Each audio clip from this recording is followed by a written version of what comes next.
In this guide, I'm going to show you how to fix the VRR not supported message on your PS5.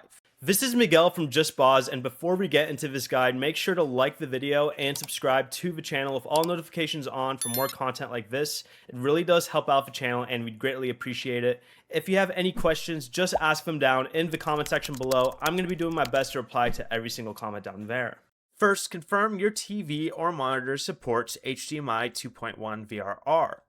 On the PS5, you can go over to your settings, select screen and video, video output, then information for the connected HDMI device. Selecting this will check whether VRR is detected. Make sure you connect the PS5 directly to the display using the HDMI cable included with the console.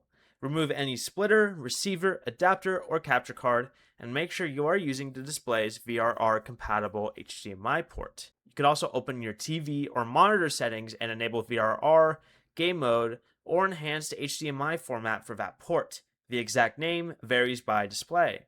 Finally, update your display's firmware and go to Settings on your PS5, select System Software Update Settings, then update System Software. Return to video output and set VRR to automatic. Before you leave, remember to like the video and subscribe to the channel with all notifications on for more content like this. It really does help out the channel and we'd greatly appreciate it. And if you did have any questions, just ask them down in the comment section below.